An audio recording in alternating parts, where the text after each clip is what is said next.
పక్షిరాజు యవనం వలె నీ యవనము బ్రతకగలను. మేలుతో నీ హృదయమును తృప్తిపరుస్తున్నాడు. యెహోవా నీతి క్రియలను జరిగించుచు బాధింపబడు వారందరికీ న్యాయం తీర్చువాడు. ప్రియమైన దేవుని పిల్లలారా, ఇక్కడ ఈ 6 వచనాల వరకు దావీదు గారు మాట్లాడటానికి మాటలు యెహోవాని సన్నిధించాలి లేక స్తుతించాలి అని తెలియజేస్తున్నాడు. ప్రియమైన దేవుని పిల్లలారా, యెహోవాను స్తుతించు నా ప్రాణమా, యెహోవాను సన్నిధించు అంటున్నాడు. నా అంతరంగంలో మనం ఏమున్నాయి? మన శరీర అంతరంగంలో ఏమున్నాయి? అవయవాలు. ఏమండి? ముఖ్యమైనటువంటి దేవుడు ఏర్పాటు చేసినటువంటి ఈ శరీరం చలించడానికి, ఈ శరీరం పనిచేయడానికి ఏర్పాటు చేసిన లోపల ఉన్నటువంటి అంతరంగంలో ఉన్నటువంటి ఏమున్నాయి? లోపల అవయవాలు, ఆత్మ, వీటన్నిటిని ఏమన్నాడు? స్తుతించాలి అన్న అంతరంగమున్న సమస్త. మన అంతరంగంలో శరీరం లోపల ఉన్న ఆత్మ, లేకపోతే అవయవాలు, ప్రాణం అనుకోండి, ఇవన్నీ సమస్తము ఆయన పరిశుద్ధ నామమును సన్నుతించుము. నా ప్రాణమా యెహోవాను సన్నుతించు. సన్నుతిస్తూ స్తుతిస్తూ ఆయన చేసిన ఉపకారములలో దేనిని మరువకుము. ఆయన మన దోషములన్నిటినీ క్షమించువాడట, మన సంకటములన్నీ కుదుర్చువాడట, సమాధిలో నుండి మన ప్రాణాలను విమోచించువాడు.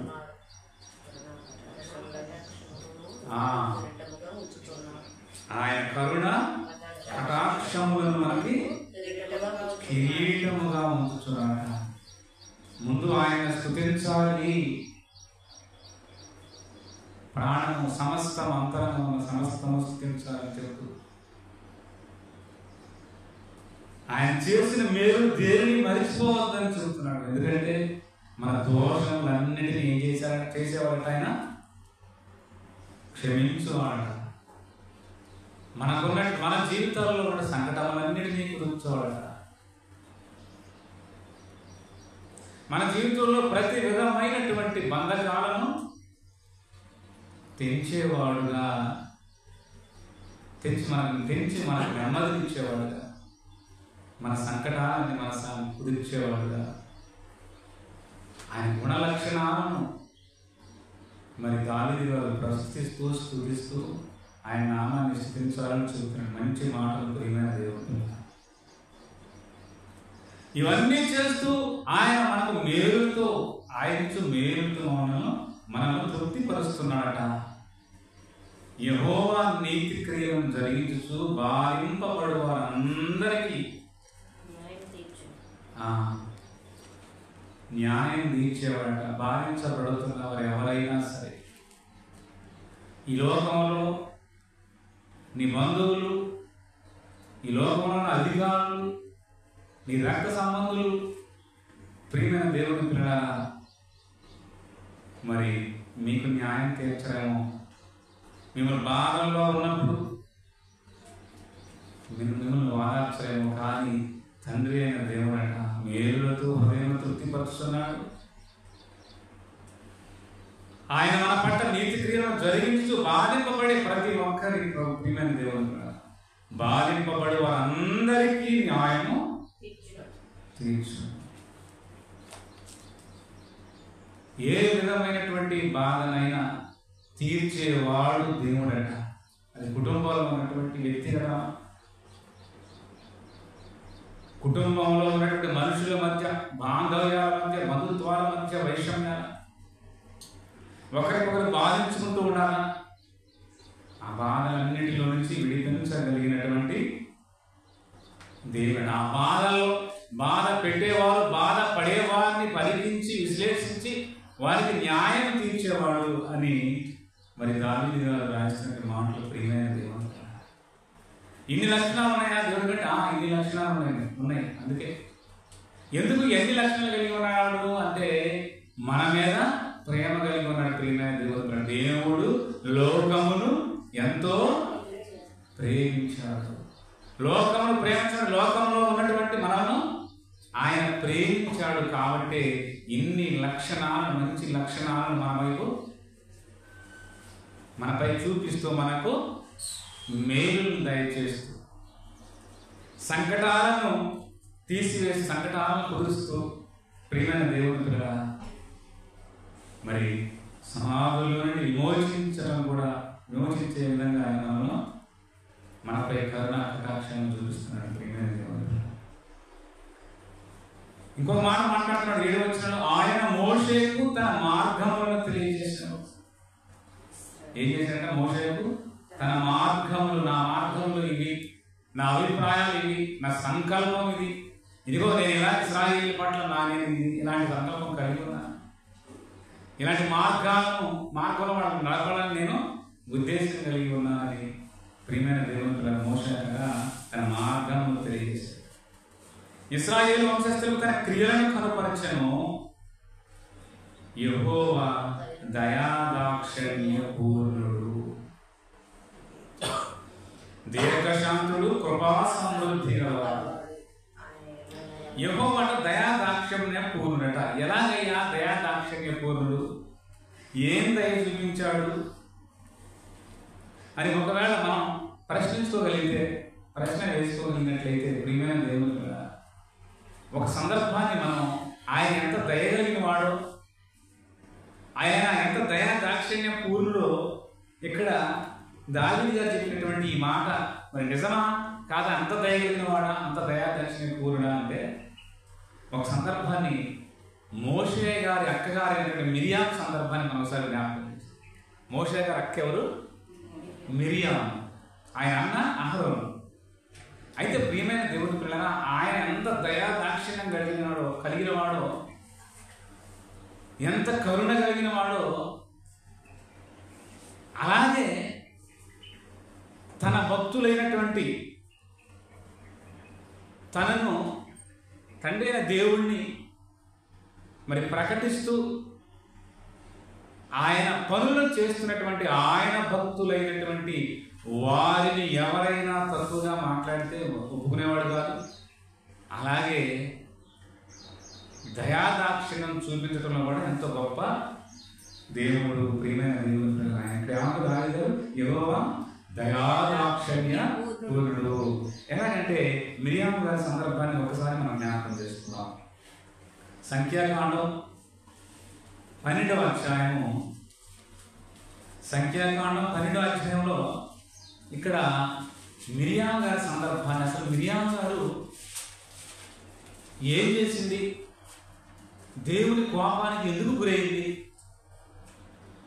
ఆ కోపానికి గురైనటువంటి మోషే గారి అక్క మీద దేవుడు దయ చూపాడా, అసలు ఏం జరిగింది అక్కడ అనేది ఇక్కడ దావీదు గారు చెబుతున్నటువంటి మాటకి మనం ఈ సందర్భాన్ని ఒకసారి చూడడానికి ప్రయత్నం చేయాలి. ఎందుకంటే దావీదు గారు చెబుతున్న ఆయన దయాదాక్షిణ్య పూర్ణుడు అని చెప్పాడు కనుక, అలాగే కరుణా కటాక్షములను చూపేవాడట.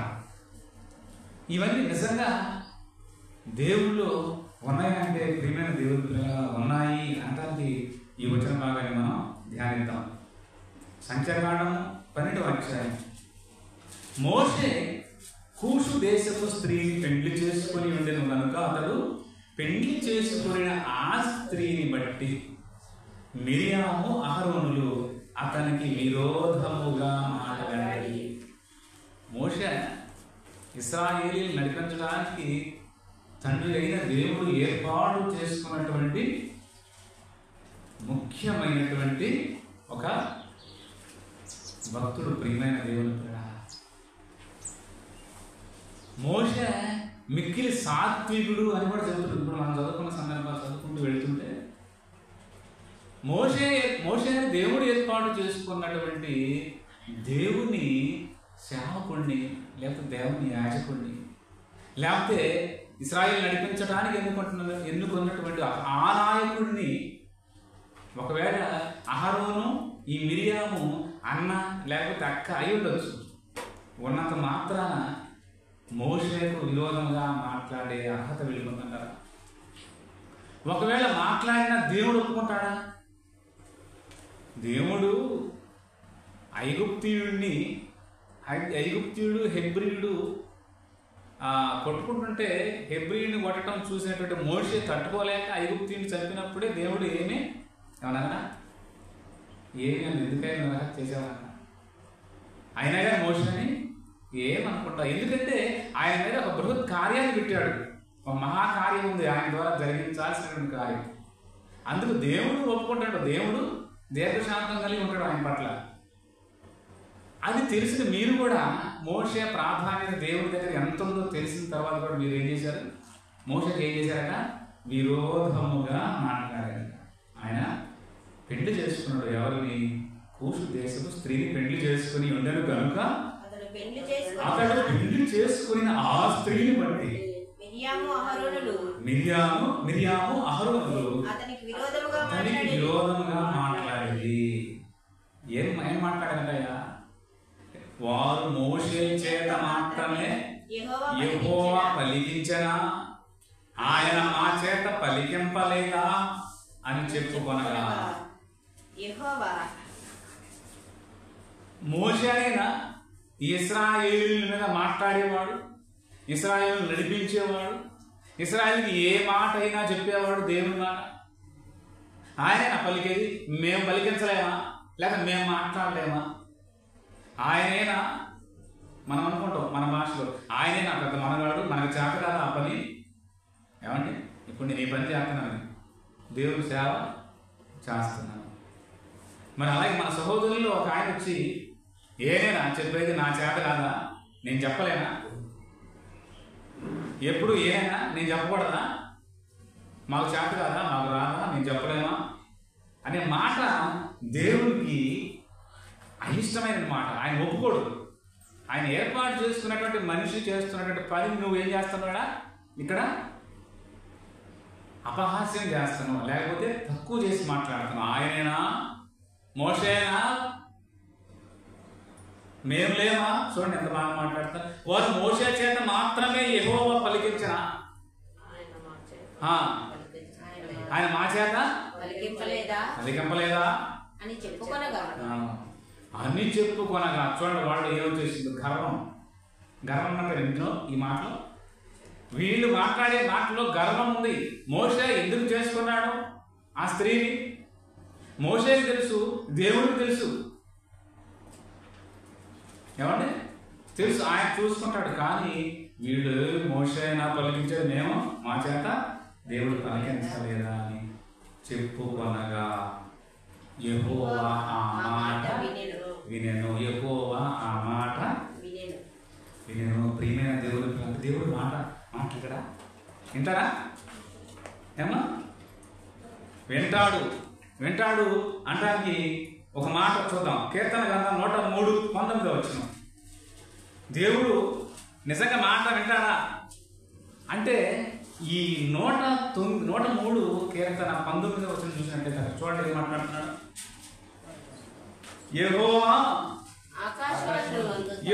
ఆకాశమందు తన సింహాసనమును స్థిరపరిచి ఉన్నాడు, ఆయన అన్నిటి మీద రాజ్య పరిపాలన. ఆకాశమందు ఎవరు కూర్చున్నారా? దేవుడు తన సింహాసనంలో కూర్చొని రాజ్య పరిపాలన చేస్తాడట. అంటే దేవుడు ఆకాశమందును చూస్తున్న దేవునికి వీళ్ళ మాటలు వినరావా? వీళ్ళు చేసే పని కనపడదా? అంత సర్వశక్తిమంతుడైన దేవుని ముందు తెలుసు వీళ్ళకి. దేవుడు చూస్తాడని వింటాడని విని ప్రత్యుత్తరం ఇచ్చే దేవుడు అని తెలుసు వీళ్ళకి. కానీ ఏమైంది వీళ్ళు? గర్వం వచ్చేసి మోషే చేతనే పలికించిందా దేవుడు, మా చేత పలికించలేదా, మా చేత కదా మేము చేయలేమనే ఉద్దేశం కలిగి మాట్లాడినప్పుడు ఆయనట యెహోవా మాట వినను. మోషే చూడండి, దేవుడు ఆ మాట విని, వాళ్ళు అహంకారంతో మాట్లాడిన మాటలు విని, మోషే గురించి ఎవరో మాట్లాడాల్సిన అవసరం లేదు. దేవుడే ఏం మాట్లాడుతున్నాడో చూడండి. యెహోవా మాటలు వినను, మోషే భూమి మీద ఉన్న వారందరిలో మిక్కిలి సాత్వికుడు. భూమి మీద ఉన్న వారందరిలో మోషే ఎలాంటి వాడంట? సాత్వికుడు, నెమ్మది కలిగినవాడు, మంచివాడు, ప్రియమైన దేవుని. అలాంటి వాడిని పట్టుకొని మీరు ఈ మాట మాట్లాడతా. యెహోవా అంటాడు ఇంకో మాట, మీరు ముగ్గురు ప్రత్యక్షపు గుడారమునకు రండని హఠాత్తుగా మోషే అహరోను మిర్యాములకు ఆజ్ఞయించెను. ఎప్పుడైతే దేవుడు ఆ మాటలు విన్నాడో, యెహోవా మీరు అనుకుంటున్నారు మోషే అని తక్కువగా మాట్లాడారు, గర్వంతో మాట్లాడారు, తీసివేసి మాట్లాడారు, అహంకారం కలిగినటువంటి మాటలు మాట్లాడారు. కానీ మోషే అలాంటి వాడు తెలుసా? నేను చెప్తున్నాను కదండి. మోషే భూలోకమందున్న వారందరిలో మిక్కిలి సాత్వికుడు, మిక్కిలి సాత్వికుడు. కనుక నేను చెబుతున్నాను ఇప్పుడు, మీరు ముగ్గురు, ఎవరు ముగ్గురు? మోషే, అహరోను, మిర్యాము. ఈ ముగ్గురిని ఎక్కడికి రమ్మంటున్నాడు? ప్రత్యక్షపు గుడారమునకు రండని. మీ ముగ్గురు ప్రత్యక్షపు గుడారమునకు రండని హఠాత్తుగా మోషే, అహరోను, మిర్యాములకు ఆజ్ఞయించెను. ఆ ముగ్గురు రాగా యెహోవా మేఘ స్తంభంలో దిగి ప్రత్యక్ష గుడారము యొక్క ద్వారము వద్ద నిలిచి అహరోను మిర్యాములను పిలిచెను. మేఘ స్తంభంలో దిగి ఆ ప్రత్యక్ష గుడారంలోకి వచ్చేసి ఆ ద్వారం వద్ద నిలిచి అహరోను, మిర్యాము అని పిలిచాను. వారిద్దరూ రాగా ప్రభువా అని రాగా, నా మాట వినుడి, మీలో ప్రవక్త ఉండిన యెడల యెహోవానకు నేను దర్శనమిచ్చి అతడు నన్ను తెలుసుకొనున్నట్లు కలలో అతనితో మాట్లాడుదును. నా సేవకుడైన మోషే అట్టివాడు కాడు, అతడు నా ఇల్లంతటిలో నమ్మకమైన వాడు. మోషే గురించి సాక్షాత్తు నేను మోషే గురించి మాట్లాడాను. వీళ్ళు మాట్లాడేది కొద్ది మాటలే కానీ ఏం చూడండి మోషే గురించి ఏ విధంగా చెప్తున్నాడు. అతడు నా ఇల్లంతటిలో నమ్మకమైన వాడు, నేను గూఢభావములతో కాదు దర్శనమిచ్చి ఒకవేళ ముఖాముఖిగా నేను మాట్లాడతాను. మోషేతో నేను మీతో మాట్లాడతానా? మోషేకి ఉన్నటువంటి సంబంధం అలాంటిది నాతో. నా ఇల్లంతటిలో ఆయన నమ్మకమైన వాడు. నేను రహస్యంగా మాట్లాడిన మోషేతో అవసరమైతే ముఖాముఖిగా దర్శనమిచ్చి అతనితో మాట్లాడు.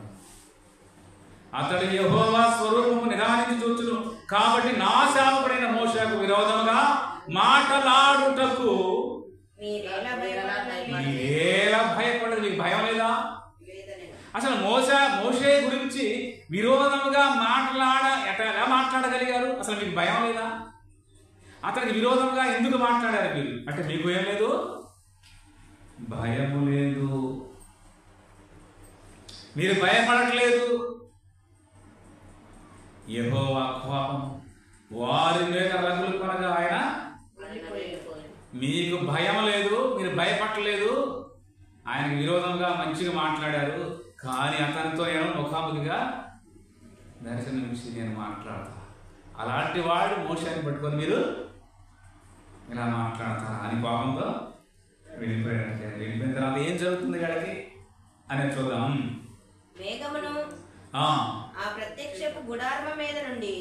మేఘము ఆ ప్రత్యక్షపు గుడారము నుండి మీద నుండి ఎత్తబడెను. అప్పుడు మిర్యాము హిమము వంటి తెల్లని కుష్టు గలదాయను.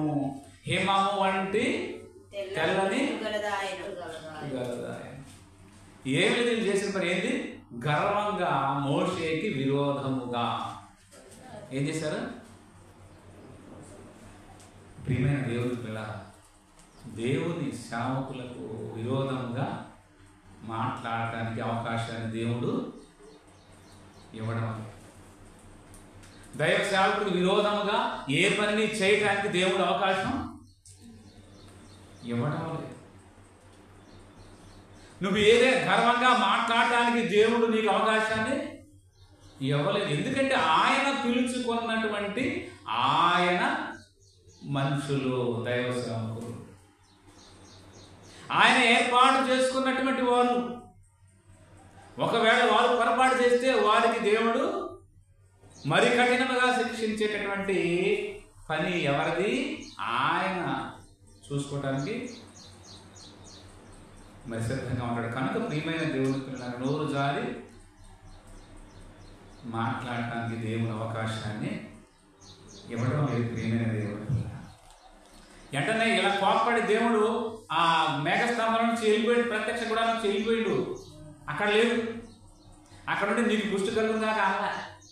ఆయన పోయిన వెంటనే హిమము వంటి తెల్లని పుష్టుగలదాయను. ప్రియమైన దేవుడు తర్వాత అహరోను మిరియాము వైపు చూచినప్పుడు ఆమె పుష్టు కలదిగా కనబడెను. అహరోను అయ్యో నా ప్రభువా, మేము అవివేకులము, పాపులమైన మేము చేసిన పాపమును మా మీద మోదయా. తన తల్లి గర్భములో నుండి పుట్టినప్పటికే సగమాంసము క్షీణించిన శిశు శవము వలె ఆమెను ఉండనీయకుము అని మోషేతో చెప్పారు. చూడండి ఆమె నడుస్తున్న అహరోను. ఆ మాటలు అనే ముందు ఈ పశ్చాత్తాపం ఉంటే ఈ కుష్టి వచ్చేదా? చూడండి ఎంతగా ధీరంగా, అయ్యో నా ప్రభువా, అయ్యా మేము అవివేకులమయ్యా, వివేకంతో ఆలోచించలేకపోయాం, వివేకముగా ఆలోచించి ఆయన అతనికి విరోధంగా మాట్లాడలేకుండా ఉండలేకపోయాం. మేము అవివేకులమయ్యా. అయా తల్లి గర్భములో ఎలాగైతే సగమాంసము క్షీణించిపోయి శిశు శవం వలె ఉందయ్యా. ఆ యొక్క చర్యలు, ఆ యొక్క శరీరం అయా ఏడుస్తున్నారు. కుష్టి వచ్చింది, ఏడుతున్నా, అయ్యో ప్రభా మీ వివేకమే మాట్లాడిన మమ్మల్ని క్షమించాయా అని మోషే గారు చెప్పినప్పుడు ప్రియమైన దేవుడు మోషే మాట్లాడు. అప్పుడు మోషే ఎలుగెత్తి దేవా దయచేసి ఈమెను బాగు చేయము, ఈమెను బాగు చేయమని యెహోవాకు మొరపెట్టెను. అప్పుడు యెహోవా మోషేతో ఆమె తండ్రి ఆమె ముఖము మీద ఉమ్మి వేసిన యెడల ఆమె 7 దినములు సిగ్గుపడును కదా. ఆమె పాళెము వెలుపల 7 దినములు ప్రత్యేకంగా ఉండవలెను. ఆ తర్వాత ఆమెను 7 దినాలు ప్రియమైన దేవుడు ఆమె ఎక్కడ ఉంచాలి? ఆ పాళెం బయట ఉంచాలి. ఒక తండ్రి, ఇక్కడ ఒక మాట కూడా చదువుతుంది, ఒక తండ్రి తన కుమార్తె తండ్రి పట్ల తండ్రికి విరోధమైన కార్యం ఏదైనా చేసినప్పుడు తండ్రి ఒకవేళ ఆమె మీద వేసినప్పుడు ఎలాగైతే సిగ్గుపడి తండ్రికి ముఖం చూపించలేక తండ్రి ముందు నిలబడలేక ఎలాగైతే ప్రియమైన దేవుడు వెళ్ళిపోతారు, రాకుండా కనపడకుండా ఉంటారు. అలాగనే ఈయన ఏం చేయాలి తెలుసా? 7 దినములు పాళెము వెలుపట ప్రత్యేకంగా ఎవరిలో కలవడానికి వెళ్ళలేదు, ఏమి చేయటానికి వెళ్ళి ప్రత్యేకంగా ఏమనుంచండి. 7 దినముల తర్వాత మళ్ళా అహరోను ప్రార్థన, మోషే ప్రార్థన, వీళ్ళిద్దరు ప్రార్థనలు విని వీళ్ళిద్దరు పశ్చాత్తాపాన్ని బట్టి దేవుడు దయా దాక్షిణ్య పూర్ణుడై దయను చూపించి మళ్ళీ ఆమె అంటే తండ్రి అయిన దేవుడు దయాదాక్షిణ్య పూర్ణుడా? దయాదాక్షిణ్య పూర్ణుడే. దావీదు గారు చెప్పినట్టు అవునా? దావీదు గారు ఏం మాట్లాడుతాడు? ఆయన దయాదాక్షిణ్య పూర్ణుడు, దీర్ఘశాంతుడు, కృపా సమృద్ధి కలవాడు. ఆయన ఎల్లప్పుడూ వ్యాజ్యమాడేవాడు కాదు. ఆయన ఎల్లప్పుడూ ఎంతసేపు ఆడాడు? అహరోనుతో మిరియాముతో ఎంతసేపు వ్యాజ్యమాడాడు? ఎంతసేపు మాట్లాడాడు? మీరు మోషేకు విరోధంగా మాట్లాడారు, అనవసరంగా తప్పు చేశాను, నేను మోషేతో ముఖాముఖిగా దర్శనం నుంచి మాట్లాడాను. నేను నేను చూసుకుంటా, ఆయన ఏం చేస్తాను, మీరు ఎవరు మాట్లాడతాను. ఆయనకి ఎందుకు విరోధంగా మాట్లాడారు? కొద్దిసేపు వ్యాఖ్యమేయండి, వెళ్ళాడు, శిక్షించాడు. మళ్ళీ శిక్షించిన తండ్రి 7 దినాల తర్వాత మళ్ళీ చేసుకోవాలి.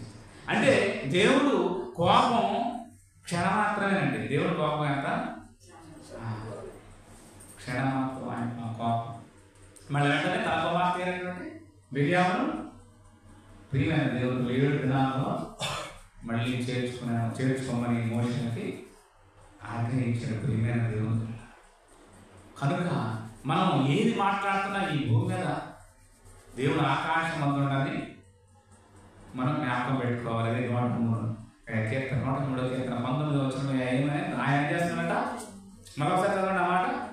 103 కీర్తన. యెహోవా ఆకాశమందు తన సింహాసనము స్థిరపరచి ఉన్నాడు.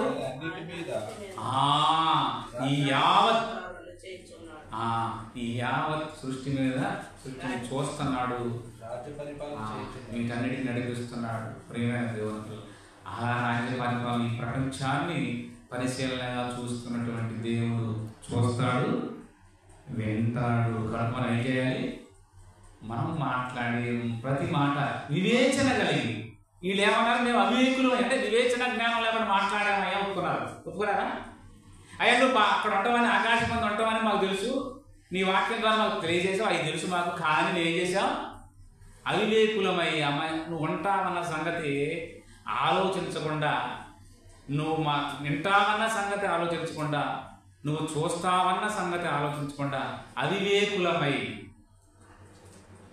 మంచి చెడులను వివేచించే వారంగా లేకుండా అయిపోయి మేము మాట్లాడామయ్యా, తప్పు చేసామయ్యా, మమ్మల్ని క్షమించయ్యా తండ్రిని వేడుకుంటున్నారు.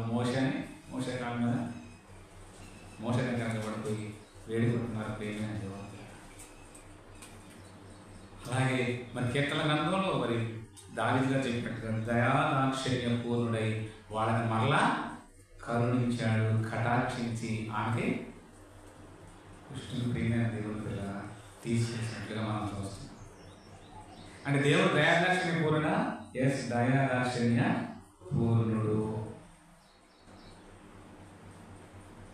ఆయన దీర్ఘశాంతుడు, కృపా సమృద్ధి గలవాడు. ఆయన ఎల్లప్పుడూ యాక్ష్యమాడు వాడు ఆయన కాదు. ఆయన నిత్యము కోపించేవాడు కూడా కాదు. ఆయన నిత్యము కోపం ఉండేది కూడా కాదు. కొద్ది రోజుల్లో మళ్ళీ ఆయన కోపాన్ని తీసేసుకొని మళ్ళీ ఆయన చేర్చుకున్నాడు. ప్రియమైన దేవుడు మన దోషములను బట్టి, మన పాపములను బట్టి మనకు ప్రతీకారం చేయలేదు. మన దోషములను బట్టి మనకు ప్రతీకారం చేయలేదు. భూమి కంటే ఆకాశం ఎంత ఎత్తుగా ఉందో ఆయన యందు భయభక్తులు గలవారి ఆయన కృప అధికంగా ఉందని మాట్లాడతాడు ప్రియమైన దేవుడు. అయితే మనం ఆయన పిల్లలంగా ఉన్న మనం ఏం చేస్తున్నాం? వివేచన జ్ఞానం లేని వారంగా ఆయన నమ్మిన తర్వాత కూడా, ఆయన సర్వశక్తి మంతుడైన దేవుడిని తెలిసిన తర్వాత కూడా మనం ఏం చేస్తున్నాం? వివేచన జ్ఞానం, వివేచనను మర్చిపోయాం, మంచి చెడులను మర్చిపోయాం. ఇది మంచి ఇది చెడును వివేచించి చెడును వదిలి మంచి మార్గంలో ప్రయాణించవలసిన మనం ఆ జ్ఞానాన్ని కోల్పోయి ప్రేమైన దేవునిగా ఒక అహరోను, ఒక మిరియాములాగా మన జీవితాలు ఉంటున్నాయేమో ఒకవేళ ఆలోచించుకోండి ప్రేమైన దేవుని ప్రకారం ఈ మధ్యాహ్నం కాస్తాను. ఎందుకంటే మన ఆయువు గడ్డి పువ్వు లాంటిది. ఏ క్షణంలో మనం ఈ భూలోకాన్ని విడిచిపెట్టవలసి వస్తుందో మనకు తెలియదు ప్రియమైన దేవుడు. అదే 15 వచ్చిన నరుని ఆయువు గడ్డి వలెనున్నది, అడవి పువ్వు పూయినట్లు వాడు పూయిను, దాని మీద గాలి వీచగా అది లేకపోను, ఆ మీదట దాని చోటు దానిని ఎరుగదు. ప్రియమైన దేవుడు మన ఆయుష్ గడ్డి పువ్వు లాంటిది. ఆ గడ్డి పువ్వు అట దాని మీద గాలి వీచగా ఏమవుతుందా? గడ్డి పువ్వు ఉంటుందండి చెడితే అది వాడిపోయి రాలిపోయి ఆ మీదట అది ఏదో గాలి కొట్టుకుపోయి అది దాని స్థలం ఎక్కడో దానికి ఆమె దాన్ని చూడదాని ఎరగదు. కనుక ప్రియమైన దేవుని పిల్లలారా, మనం వివేచన జ్ఞానం కలిగిన వారమై ఆయన్ని స్తుతించే వారంగా ఉండాలి, ఆయన సన్నుతించే వారంగా ఉండాలి. అందుకే దావీదు నా ప్రాణమా యెహోవాను సన్నుతించుము, నా అంతరంగమున్న సమస్తమా ఆయన పరిశుద్ధ నామమును స్తుతించుము. ఆయన మేలును మర్చిపోవాలి. దేవుడు చేసిన మనము మేలును ప్రభు మనం ఇప్పుడు మర్చిపోయే వారంగా ఉండకూడదు. ప్రియమైన దేవుడు ఆయన నిబంధన దయవచ్చు, ఆయన కట్టడను అనుసరించి నడుచుకునే వారి మీద యెహోవా యందు భయభక్తులు గల వారి మీద ఆయన కృప యోగ యుగములు ఉండగా. ప్రియమైన దేవుడు ఆయన మనల్ని స్తుతించాలనటమే కాదు, ఆయన స్తుతించడమే కాదు, ఆయన దేవుడు చేసిన మేలును మరిచిపోకుండా మరి జ్ఞాపకం పెట్టుకుంటూనే ఆయన ఇంకొన్నిటికి ఏమని చెబుతాడంటే ప్రియమైన దేవుని ఇంకా కిందకు వస్తే దేవదూతలను కూడా దావీదు రావడం స్తుతించండి అనే మాట చెబుతున్నాడు. చూడండి 20వ వచనం, అదే 103వ కీర్తన 20వ వచనంలో ప్రియమైన దేవుని పిల్లలు అంటాడు, యెహోవా దూతలారా ఆయన ఆజ్ఞకు లోబడి ఆయన వాక్యమును నెరవేర్చు బలశూరులారా ఆయనను సన్నుతించుడి, యెహోవా సైన్యములారా ఆయన చిత్తము నెరవేర్చు ఆయన పరిచారకులారా మీరందరూ ఆయనను సన్నుతించుడి. యెహోవా ఏలుచుండు స్థలములన్నిటిలో ఉన్న ఆయన సర్వ కార్యములారా ఆయన స్తుతించుడి. దేవదూతలను కూడా ఆయన సెలవిస్తుంది, దావీదు గారి ద్వారా రాయిస్తారండి. దేవదూతలు చూడండి ఎంత మంచి గొప్ప మాట, యెహోవా దూతలారా యెహోవా దూతలారా ఆయన ఆజ్ఞకు లోబడి ఆయన వాక్యము నెరవేర్చు బలశూరులారా. దేవదూతలు ఎవరు? ఆయన ఆజ్ఞలన్నింటికి లోబడి ఆయన చెప్పిన పనంతటిని చేస్తూ ఆయన మాటను నెరవేర్చే బలశూరులట దేవదూత. ఏమండి, ఇప్పుడు అగ్ని ఒక దేవదూత బలమైంది కదా, ఆయన ఆజ్ఞ నెరవేర్చట్లేదా? ఉదయాన్నే ఉదయిస్తున్నాడు 6 గంటలకి, మరలా సాయంత్రానికి అస్తమిస్తున్నాడు. ఆయన ఆజ్ఞది ఉదయించాలి అస్తమించాలి, ఉదయించాలి అస్తమించాలి, ఆ పని జరిగిస్తుంది కదా. బలమైనటువంటి సూర్యుడు, ఆ సూర్యుడి ముందు ఎవరైనా నిలవగలుగుతాం. అలాంటి బలసూరులుగా వాటిని బలసూరులు అంటాడు. ఆయన ఆజ్ఞకు లోబడి ఆయన వాక్యం ఆయన మాటను నెరవేర్చే బలసూరులారా ఆయనను సన్నుతించుడి, యెహోవా సైన్యములారా. ఈ దేవదూతలంతా ఆయన సైన్యములు, వారిని కూడా స్తుతించమంటున్నాడు ప్రియమైన దేవుడు. మరి అది స్తుతించట్లేదా? ఆయన మాటను పాటిస్తూ ఆయన మాటను నెరవేరుస్తూ ఆయన సృష్టించిన నాటి నుండి ఇప్పటి వరకు ఆయన పని చేయట్లేదా? ఏ రోజైనా ఆపుతున్నాయినా? ఏమండి, సూర్యుడు ఆగిపోతున్నాడా? చంద్రుడు ఆగిపోతున్నాడా? వర్షం ఆగిపోతుందా? ఆగిపోతుందా? భూమి తిరగడం ఆగిపోతుందా? వాటి పని అవి జరిగిస్తున్నాయి దేవుని మాటకు లోబడి. అందుకని దేవుడు బలశూరులారా, దేవదూతలు ఇక్కడ ఏమంటాడు? ఆయన బలశూరులారా ఆయన ఆజ్ఞకు లోబడి ఆయన మాటలు వాక్యలు నెరవేర్చు బలశూరులారా ఆయనను స్తుతించు. అవి స్తుతించగలుగుతున్నాయి, అవి పాటించగలుగుతున్నాయి, ఆయన కట్టడలను నెరవేర్చగలుగుతున్నాయి. కానీ ఆయన చేత ఆయన అరచేతిలో చిక్కుకున్నటువంటి ఆయన ఆత్మను పంచుకున్నటువంటి ఈ ఆయన కుమారులు అయిన మనం ఏం చేస్తున్నాం? స్తుతిస్తున్నామా? ప్రతినిత్యం ఆయన్ని సన్నుతిస్తున్నామా? ఆయన కొనియాడుతున్నామా? ఆయన చేసిన మేలులను బట్టి ఆయనకి కృతజ్ఞతాస్తుతులు చెల్లించే వారంగా ఉన్నామా? ఏమన్నా దావీదు గారు దివారాత్రములు ఏం చేశాడట? ధర్మశాస్త్రాన్ని దివారాత్రములు ధ్యానించాడట. ఆయన ధ్యానించి మరలా ఆయన అంటాడు, ఆ దాని దివారాత్రములు ధ్యానించేవారు ధన్యులు అని చెప్పాడు. నేను దాన్ని ధ్యానించి దాన్ని చదివి దేవుని మాటల ప్రకారం నేను నడుచుకుంటూ నేను ధన్యుడయ్యాను. అదే ధర్మశాస్త్రాన్ని మీరు కూడా దివారాత్రం చదివినట్లయితే మీరు కూడా దరిద్రులు అవుతారా, ధన్యులు అవుతారా? మీరు కూడా ధన్యులు అవుతారు.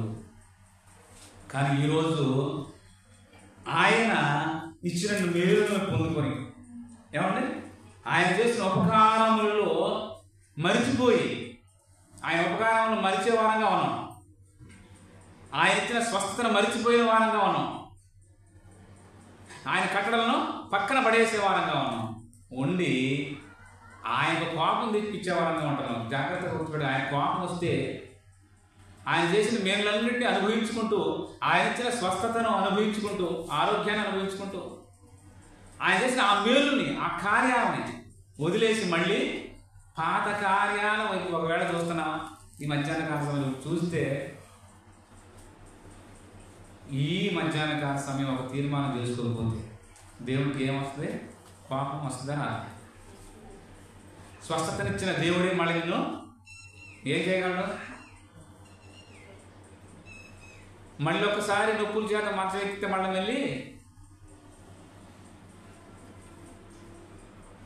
కనుక అలాంటి పరిస్థితికి వెళ్ళకూడదు. వాళ్ళ భక్తులు అహరోను మిరియాము లాంటి వారి మీదే కోప్పడ్డాడు దేవుడు. కోప్పడలేదా? మాట విరోధంగా.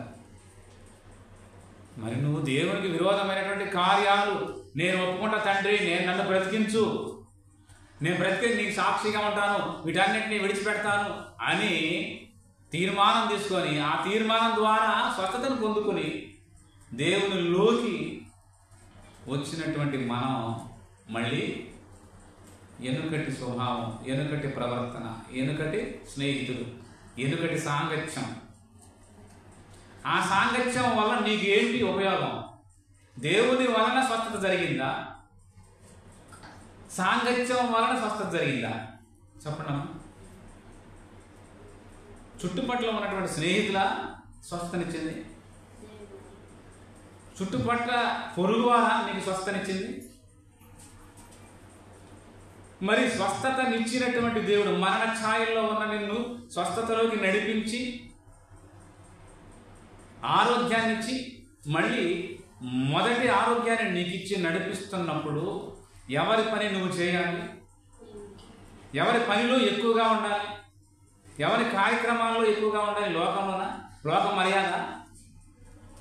లోకం వాళ్ళకి నువ్వు సహాయం చేయకపోతే ఈరోజు వీడు చేయలేదని మీరు తిట్టుకోవచ్చు. కానీ అన్ని మేలులు చేసినటువంటి దేవుని పని చేయకుండా నీ ఇష్టానుసారంగా లోకం పని చేయడానికి వెళ్తే, లోకంతో సాంగత్యాన్ని మళ్ళీ వెళ్తే దేవుని బాధపడ్డ. కనుక ప్రియమైన దేవుడు పిల్లలు, అందుకే దావీదు అన్నాడు, ఆయన చేసిన ఉపకారంలో దేనిని మరువకు. ఆయన నీ దోషాలన్నీ క్షమించాడు, నీ సంకటాలన్నీ కుదిర్చాడు కదా. కుదర్చలేదా? నువ్వు ఒక మరణ ఛాయలో ఉన్నటువంటి రోగం నుంచి బయటకు వచ్చినావంటే క్షమించే కదా, నువ్వు చేసినట్టు అన్నిటినీ క్షమించే కదా నీకు స్వస్థత కలిగించేది. అంతేనా? నిన్ను క్షమించే కదా నీకు స్వస్థనిచ్చేది. మరి అన్నిటినీ కుదిరించి నీకు స్వస్థని అన్ని ఏం చేసినా కాబట్టి అన్నింటినీ పక్కన పడేసి నీకు స్వస్థనిచ్చి నిన్ను ఆయన సన్నిధికి రప్పించుకున్నటువంటి ఆయన కుమారుడుగా నీకు స్థానం ఇచ్చినప్పుడు మళ్ళీ ఎక్కడికి వెళ్తున్నావు నువ్వు? నా సాంగత్యము, నా సహవాసము, నా పొరుగువారు. పొరుగువారు ఏం చేయలేదు ఆ రోజు. స్నేహితులు ఎవరు ఏం చేసిన వాళ్ళు కాదు. ఈ దేహానికి సంపూర్ణ ఆరోగ్యం స్నేహం ఇవ్వలేదు, సాంగత్యం ఇవ్వలేదు, పొరుగు వారి ఇవ్వలేదు, ఈ సమాజం ఇవ్వలేదు. ప్రియమైన దేవుడు ఎవరు ఇచ్చారు మనకి? దేవుడు. అందుకని దావీదు గారు ఆయన చేసిన ఉపకారంలో దేనిని మరువకము, ఆయన దోషాలన్నింటినీ క్షమించేవాడు, ఈ సంకటములన్నిటినీ కుదిర్చేవాడు, సమాధిలో నీ ప్రాణము నిలిచాడు. ఇంకొద్ది రోజులైతే సమాధిలోకి వెళ్ళిపోయేవాడు. కానీ ఏం చేశాడు దేవుడు? నిన్ను ఆ మరణంలోని విమోచించి ఏం చేశాడు? సమాధి నుంచి బయటకు తీసుకొచ్చి ఆయన కుమారుడుగా నిలబెట్టుకుంటున్నాడు. ప్రియమైన దేవుడు. కనుక అంత దయా దాక్షిణ్య పూర్ణుడు, అంతటి కరుణ కలిగినటువంటి దేవుని కృపను పొంది ఆయన కార్యాలు, ఆయన సూచక్రియల్లో మరి ఒక సూచక్రియగా నీ జీవితంలో జరిగిస్తే, స్వస్థత జరిగిస్తే, మనం అలా ఉండి దేవుని నామాన్ని ప్రియమైన దేవుడుగా ఏమి వ్యర్థపరచకూడదు, దేవుని కోపం వచ్చేటట్టుగా చేయకూడదు, దేవుడు పడేలాగా చేయకూడదు. ఆయన పనిని ఏం చేయాలి? మనం ఖచ్చితంగా పరిపూర్ణంగా ఆయన చేసిన మేలులకి మరి కృతజ్ఞతగా మన జీవితాంతం ఆయనకు లోబడి ఆయన మాటల ప్రకారం ఆయన కష్టం జరిగిస్తూ మరి ఆయన లోకం చేరుకోవడానికి మరి కావలసినటువంటి జీవితాన్ని దేవుని ముందు మనం బయలుపరిచే వాళ్ళగా, కనపరిచే వాళ్ళగా ఉండాలని కొద్ది మాటలు మరి మనందరి వెనుకడిలో ఫలించి అభివృద్ధి చెందాలని కోరుకుంటూ చిన్న ప్రార్థన చేసుకొని మరి ఈ వాక్యాన్ని ముగించుకుంటాం.